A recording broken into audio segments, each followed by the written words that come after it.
പ്രിയ സുഹൃത്തെ, കഴിഞ്ഞ ദിവസം സൗദി അറേബ്യയിൽ എൻ്റെ ഒരു സുഹൃത്തായിട്ട് സംസാരിച്ചപ്പോൾ അദ്ദേഹം സൗദി അറേബ്യയിൽ ഒരു വലിയൊരു കമ്പനി, ഏകദേശം ഒരു 10,000-ലധികം പേർ ജോലി ചെയ്യുന്ന ഒരു കമ്പനിയുടെ ഒരു ടോപ്പ് എക്സിക്യൂട്ടീവാണ്. നിലവിൽ അദ്ദേഹത്തിന് 55 വയസ്സാണ്. കഴിഞ്ഞ 25 വർഷമായി അദ്ദേഹം ഈ ഒരു കമ്പനിയിൽ തന്നെയാണ് ജോലി ചെയ്യുന്നത്. അപ്പോൾ അദ്ദേഹം പറഞ്ഞൊരു കാര്യം എന്താണെന്ന് വെച്ച് കഴിഞ്ഞാൽ, ഇന്നിപ്പോൾ ഞാൻ നോക്കിക്കഴിഞ്ഞാൽ എൻ്റെ പക്കൽ കോടിക്കണക്കിന് രൂപയുടെ ആസ്തിയുണ്ട്. പക്ഷേ അതിൻ്റെ മേജർ പോർഷനും റിയൽ എസ്റ്റേറ്റിലായതുകൊണ്ട് എനിക്ക് ലിക്വിഡേറ്റ് ചെയ്യാൻ സാധിക്കുന്നില്ല. ഇതിൽ പല സ്ഥലവും എനിക്കവിടെ ഇത്ര ഏക്കറുണ്ട്, ഇത്ര സെൻറ്റ് ഉണ്ട്, അങ്ങനെയുള്ള കുറേ കണക്കുകളെല്ലാം അദ്ദേഹം പറഞ്ഞു. പക്ഷേ ഇതിൽ പല സ്ഥലവും കഴിഞ്ഞ 2-3 വർഷമായിട്ട് ഇദ്ദേഹത്തിന് വാങ്ങിയ തുകക്കെങ്കിലും തിരിച്ചു കൊടുക്കാൻ നോക്കിയിട്ട് നടക്കുന്നില്ല. ഇപ്പം നിലവിൽ ഞാൻ നേരത്തെ പറഞ്ഞു 55 വയസ്സാണ്. എനിക്ക് അടുത്തൊരു 4-5 വർഷം കഴിയുമ്പോൾ എനിക്ക് റിട്ടയർമെൻറ്റ് ലൈഫിലേക്ക് കടക്കണം. അപ്പോൾ ഇതെല്ലാം ചെയ്യണമെന്നുണ്ടെങ്കിൽ ഈ പറഞ്ഞ സ്ഥലങ്ങളെല്ലാം വിൽക്കാൻ സാധിച്ചു കഴിഞ്ഞാൽ മാത്രമേ എനിക്ക് അതിന് വേണ്ട ഒരു ക്യാഷ് ഫ്ലോ എനിക്ക് ഉറപ്പുവരുത്താൻ സാധിക്കുകയുള്ളൂ. എനിക്ക് ലാഭം കിട്ടിയില്ലെങ്കിലും ഞാൻ അതിനുവേണ്ടി മുടക്കിയ തുകയെങ്കിലും എനിക്കൊന്ന് കിട്ടിയാൽ നന്നായിരുന്നു എന്നാണ് അദ്ദേഹം പറഞ്ഞത്. ഇത് ഇദ്ദേഹത്തിൻ്റെ മാത്രം അവസ്ഥയല്ല, ഇദ്ദേഹത്തിനെ പോലെയുള്ള NRIകളായിട്ടുള്ള അത്യാവശ്യം ഒരു ഫിനാൻഷ്യലി അത്യാവശ്യം ഒരു സെറ്റപ്പുള്ള ഒരു മിക്ക NRIകളുടെ അവസ്ഥയാണ്. അവർ ഒരു ഇൻവെസ്റ്റ്മെൻ്റ് എന്നുള്ള രീതിയിൽ അവരുടെ പക്കൽ വരുന്ന തുകകൾ മൊത്തം കൊണ്ട് റിയൽ എസ്റ്റേറ്റിൽ കൊണ്ട് ഇൻവെസ്റ്റ് ചെയ്യും. പക്ഷേ റിയൽ എസ്റ്റേറ്റിൽ ഇപ്പോൾ നമുക്ക് ചിലപ്പോൾ റിട്ടേൺ കിട്ടാം, പക്ഷേ നമ്മൾ ഉദ്ദേശിച്ച സമയത്ത് അത് പണമായിട്ട് കൺവേർട്ട് ചെയ്യുക എന്നത് വളരെ ബുദ്ധിമുട്ടായിട്ടുള്ളൊരു കാര്യമാണ്. അപ്പോൾ അതുകൊണ്ട് തന്നെ നമ്മളെപ്പോഴും ശ്രദ്ധിക്കേണ്ട ഒരു കാര്യം, ഇപ്പോൾ NRIകളായിട്ടുള്ള വ്യക്തികൾ പ്രത്യേകം ശ്രദ്ധിക്കേണ്ട ഒരു കാര്യം എന്താണെന്ന് വെച്ച് കഴിഞ്ഞാൽ, നമ്മളെ സംബന്ധിച്ച് റിയൽ എസ്റ്റേറ്റ് ഒരു ഇൻവെസ്റ്റ്മെൻറ്റ് ഓപ്ഷൻ തന്നെയാണ്. പക്ഷേ നമ്മുടെ സമ്പാദ്യം മൊത്തം അവിടെ ഇടരുത്. കാരണം അത് നമുക്ക് ലിക്വിഡേറ്റ് ചെയ്യുക എന്നത് വളരെ ബുദ്ധിമുട്ടായിട്ടുള്ള ഒരു കാര്യമാണ്. അപ്പോൾ അത് പ്രത്യേകം ശ്രദ്ധിക്കേണ്ട ഒരു കാര്യം തന്നെയാണ്. രണ്ടാമതായിട്ട്, കഴിഞ്ഞ ദിവസം എൻ്റെ ഒരു സുഹൃത്ത് അദ്ദേഹം പറഞ്ഞു, നീ ഒന്ന് വീട്ടിലേക്ക് വരുമോ, എനിക്ക് കുറച്ച് കാര്യങ്ങൾ ഡിസ്കസ് ചെയ്യാനുണ്ട് എന്ന് പറഞ്ഞു. ഞാൻ അദ്ദേഹത്തിൻ്റെ വീട്ടിലേക്ക് ചെന്നു. അപ്പോൾ വീട്ടിലേക്ക് ചെന്ന സമയത്ത് അദ്ദേഹം ഇത്ര കനമുള്ള ഒരു ഫയലായിട്ടാണ് വരുന്നത്. അപ്പോൾ ഈ ഫയൽ ഞാനിങ്ങനെ ഓരോന്നോരോന്ന് മറിച്ച് നോക്കിക്കഴിഞ്ഞപ്പോൾ എനിക്ക് മനസ്സിലായി, ഈ ഫയൽ മൊത്തം എന്ന് പറഞ്ഞു കഴിഞ്ഞാൽ ഇദ്ദേഹം എടുത്തു വെച്ചിരിക്കുന്ന പോളിസി ഡോക്യുമെൻറ്റ്സ് ആണ്. അപ്പോൾ ഇദ്ദേഹത്തിനെ സംബന്ധിച്ചുള്ള ഏറ്റവും ഇപ്പോൾ എന്നെ അങ്ങോട്ട് വിളിച്ചത് എന്തിനാണെന്ന് വെച്ച് കഴിഞ്ഞാൽ, ഈ പോളിസി ഡോക്യുമെൻ്റ്, ഈ പോളിസികളെല്ലാം എന്താണ്, എന്നാണ് ഇതിൻ്റെ പ്രീമിയം അടക്കേണ്ടത്, എത്ര വർഷം ഞാൻ അതിൻ്റെ പ്രീമിയം അടക്കണം, ഇനി എന്നാണ് ഇതിൻ്റെ മെച്യൂരിറ്റി, ഇതിനെക്കുറിച്ച് ഒരു ഐഡിയ ഇല്ല. കാരണം ഇദ്ദേഹത്തിന് പല ബാങ്കുകളിലും അക്കൗണ്ട് ഉണ്ട്. പിന്നെ അതോടൊപ്പം തന്നെ ഇദ്ദേഹത്തിൻ്റെ സുഹൃത്തുക്കൾ പല ആൾക്കാരും ഇങ്ങനെ വരുന്ന സമയത്ത് ഓരോരുത്തരും എടുപ്പിച്ചുകൊണ്ടിരുന്ന പോളിസികളാണ്. കാരണം ഇദ്ദേഹത്തിൻ്റെ അടുത്ത് ആരെങ്കിലും ബാങ്ക് RMSO അല്ലെങ്കിൽ ഈ പറഞ്ഞ സുഹൃത്തുക്കളോ അല്ലെങ്കിൽ അവരുടെ മക്കളോ വന്ന് ഒരു പോളിസി ചേരുമോ എന്ന് ചോദിക്കുന്ന സമയത്ത് ഇദ്ദേഹത്തിന് അവരുടെ പക്കൽ നോ പറയാൻ പറ്റാത്തത് മൂലം ഇദ്ദേഹം എടുത്ത് വെച്ച് കൂട്ടിയിരിക്കുന്ന പോളിസികളാണ്. പക്ഷേ ഈ പോളിസികളെല്ലാം പരിശോധിച്ച് കഴിഞ്ഞപ്പോഴേക്കും എനിക്ക് മനസ്സിലാക്കാൻ സാധിച്ച ഒരു കാര്യം എന്താണെന്ന് വെച്ച് കഴിഞ്ഞാൽ, ഈ 15-ലധികം വരുന്ന പോളിസികളിൽ ഒരു പോളിസി പോലും ടേം ഇൻഷുറൻസ് ഇല്ല. എല്ലാ പോളിസികളും എന്ന് പറഞ്ഞു കഴിഞ്ഞാൽ ഒന്നുകിൽ യുലീപ്പ് അല്ലെങ്കിൽ ട്രഡീഷണൽ ആയിട്ടുള്ള ഇൻഷുറൻസ് പോളിസി. ഇതിൽ തന്നെ ഞാൻ കണ്ട ഒരു പോളിസി എന്ന് പറഞ്ഞാൽ ഇദ്ദേഹത്തിൻ്റെ 49ാമത്തെ വയസ്സിൽ, ഇപ്പം നിലവിൽ അദ്ദേഹത്തിന് എന്ന് പറഞ്ഞാൽ 55 വയസ്സാണ്, 49ാമത്തെ വയസ്സിൽ ഇദ്ദേഹം എടുത്ത ഒരു പോളിസിയുടെ ടേം വരുന്നത് 51 വർഷമാണ്. അതായത് ഇദ്ദേഹത്തിന് 100 വയസ്സാകുന്ന സമയം വരെയാണ് ഇതിൻ്റെ ടേം വരുന്നത്. ഓക്കെ, പോളിസി ടൈം ഓക്കെ 100 വയസ്സ്. പക്ഷേ ഇതിൻ്റെ പ്രീമിയം പേയിങ് ടൈം വരുന്നത് ഈ പറഞ്ഞ 51 വർഷം തന്നെ. ഇദ്ദേഹം 100 വർഷം വരെ ഇദ്ദേഹത്തിൻ്റെ ഈ പോളിസിയുടെ പ്രീമിയം അടക്കണം. ഇപ്പം ഞാൻ പറഞ്ഞു ഇദ്ദേഹത്തിന് ഇപ്പം നിലവിൽ 55 വയസ്സാണ്. ഇനി ഏകദേശം അടുത്തൊരു 3-4 വർഷം കഴിയുമ്പോൾ ഇദ്ദേഹത്തിന് റിട്ടയർമെൻറ്റ് ലൈഫിലേക്ക് കിടക്കേണ്ടതാണ്. അപ്പോൾ ഈ 51 വർഷം പ്രീമിയം പേയിങ് ടൈമൊക്കെ ഉള്ള പോളിസികളൊക്കെ എടുത്തു വെച്ച് കഴിഞ്ഞാൽ എന്തായിരിക്കും അവസ്ഥ? പലപ്പോഴും സംഭവിക്കുന്ന ഒരു കാര്യം എന്താണെന്ന് വെച്ചാൽ, NRI ആയിട്ടുള്ള വ്യക്തികൾ അവർ നാട്ടിലേക്ക് ലീവിനെല്ലാം വരുന്ന സമയത്ത് ഒന്നില്ലെങ്കിൽ ബാങ്ക് RMS, അല്ലെന്നുണ്ടെങ്കിൽ ഇവരുടെ ബന്ധുക്കൾ, അല്ലെന്നുണ്ടെങ്കിൽ സുഹൃത്തുക്കൾ, മക്കൾ, ഇങ്ങനെ പല ആൾക്കാരും ഇവരെ സമീപിക്കും. അപ്പോൾ ഇവരുടെ പക്കൽ നോ പറയാൻ സാധിക്കാത്തത് മൂലം ഇവർ കുറേ പോളിസികളെല്ലാം ഇങ്ങനെ എടുത്തു വെച്ചുകൊണ്ടിരിക്കും. ഇത് ഇവരുടെ ഫിനാൻഷ്യൽ ഗോളായിട്ട് മാച്ച് ചെയ്യുന്നുണ്ടോ എന്ന് ചെക്ക് ചെയ്യാറില്ല. ഇപ്പം ഞാൻ പറഞ്ഞില്ലേ, ഈ 15 പോളിസികളിൽ ഏകദേശം അത്യാവശ്യം കൊള്ളാം എന്ന് പറയാവുന്ന ഏകദേശം ഒരു 1-2 പോളിസികൾ മാത്രമേ എനിക്ക് കാണാൻ സാധിച്ചുള്ളൂ.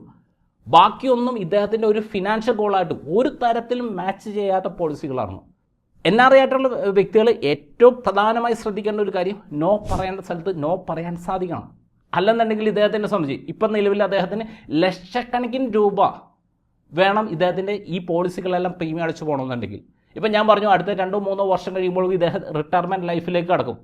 ആ സമയത്തും ഇതിൻ്റെ ഒരു മിക്ക പോളിസികളിലെ പ്രീമിയം ആ സമയത്തും കണ്ടിന്യൂ ചെയ്തുകൊണ്ടിരിക്കണം. ആ സമയത്ത് ഈ പോളിസി വേണ്ടെന്ന് വെച്ച് കഴിഞ്ഞാൽ ഇദ്ദേഹത്തിനെ സംബന്ധിച്ച് വലിയ ലോസ് ഇദ്ദേഹം സഹിക്കേണ്ടി വരും. ഇപ്പോൾ നമ്മളെപ്പോഴും ഒരു ഇൻവെസ്റ്റ്മെൻറ്റ് ചെയ്യുന്ന സമയത്ത് നമ്മൾ ആദ്യം തീരുമാനിക്കേണ്ടത് നമ്മുടെ ഗോൾസ് സെറ്റ് ചെയ്യുക എന്നതാണ്. അതിനുശേഷം ആ ഗോളിന് സ്യൂട്ടബിളായിട്ടുള്ള രീതിയിലുള്ള ഒരു ഇൻവെസ്റ്റ്മെൻറ്റാണ് നമ്മൾ തിരഞ്ഞെടുക്കേണ്ടത്. അല്ലാതെ നമ്മളെ സംബന്ധിച്ച് ഒരു ഇൻവെസ്റ്റ്മെൻറ്റ് ചെയ്തതിന് ശേഷം ആ ഇൻവെസ്റ്റ്മെൻറ്റ് ഉപയോഗിച്ചിട്ട് ഗോളിലേക്ക് എത്തിക്കുക എന്നതല്ല. അപ്പോൾ ഈ ഒരു മിസ്റ്റേക്ക് നിങ്ങളുടെ ലൈഫിൽ വരാതിരിക്കാൻ നിങ്ങൾ പ്രത്യേകം ശ്രദ്ധിക്കണം. മൂന്നാമതായിട്ട് പല NRI സുഹൃത്തുക്കളും ചെയ്യുന്ന ഏറ്റവും വലിയൊരു മിസ്റ്റേക്ക് എന്ന് പറഞ്ഞു കഴിഞ്ഞാൽ ഇവരുടെ ഇൻവെസ്റ്റ്മെൻ്റ് എല്ലാം ബാങ്കുകളിൽ തന്നെ സൂക്ഷിക്കും. അതായത് ബാങ്ക് FD ആയിട്ട് അങ്ങനെയുള്ള പല സംഭവങ്ങളായിട്ട് സൂക്ഷിക്കും. ഇപ്പോൾ സേഫ്റ്റിയുടെ സൈഡ് ഓക്കെ, ഇപ്പോൾ ബാങ്ക് നിക്ഷേപം എന്നുള്ളത് വളരെ സേഫാണ്. പിന്നെ നമുക്ക് ടാക്സേഷൻ, ഇപ്പോൾ NRI ഫിക്സഡ് ഡിപ്പോസിറ്റ് ആണെങ്കിൽ നമുക്ക് ടാക്സേഷൻ ബെനിഫിറ്റ് എല്ലാം കിട്ടും. അത് എല്ലാം ശരി തന്നെ. പക്ഷേ അപ്പുറത്തെ സൈഡിൽ ഇപ്പോൾ ഇന്ത്യയിൽ നമ്മൾ നോക്കിക്കഴിഞ്ഞ് കഴിഞ്ഞാൽ ഇന്ത്യയിൽ ഇപ്പുറത്തെ സൈഡിൽ നമുക്ക് സംഭവിക്കുന്ന ഒരു കാര്യമുണ്ട്, ഇൻഫ്ലേഷൻ. സാധാരണ രീതിയിൽ ഇപ്പോൾ നമ്മളിപ്പോൾ ഒരു ഹയർ എഡ്യൂക്കേഷനായിട്ട് ബന്ധപ്പെടുത്തിയ ഒരു ഇൻഫ്ലേഷൻ 10% മേലെയാണ്.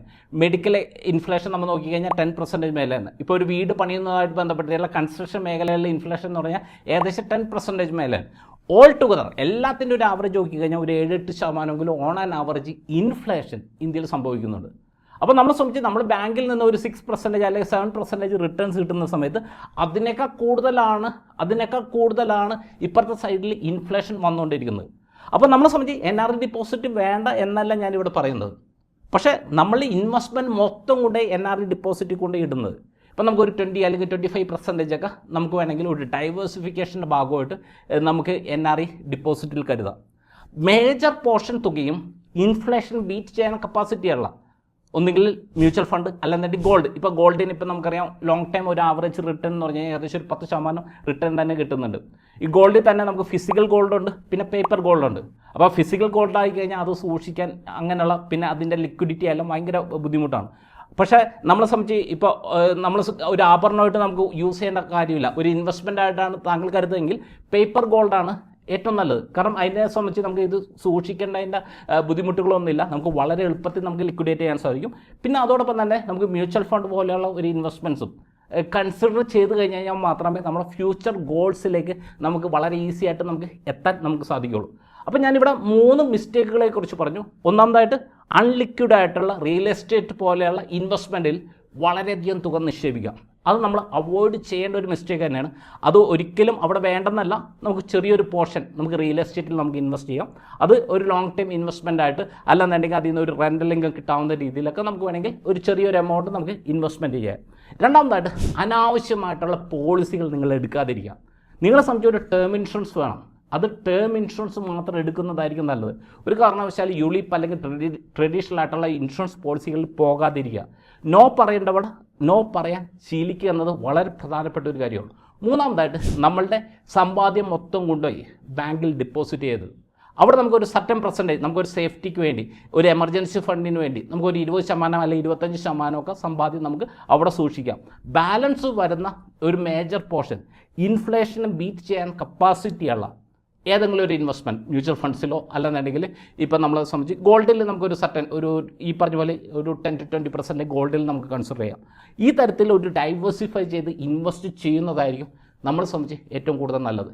ഈ വീഡിയോ താങ്കൾക്ക് ഉപകാരപ്രദമായെങ്കിൽ താങ്കളെല്ലാ സുഹൃത്തുക്കൾക്കും ഷെയർ ചെയ്യുക. അതോടൊപ്പം തന്നെ ഞങ്ങളുടെ മിഷൻ 2035 എന്ന് പറഞ്ഞു കഴിഞ്ഞാൽ 2035 10,000 കോടിപതി നിക്ഷേപകരെ ക്രിയേറ്റ് ചെയ്യുക എന്നതാണ്.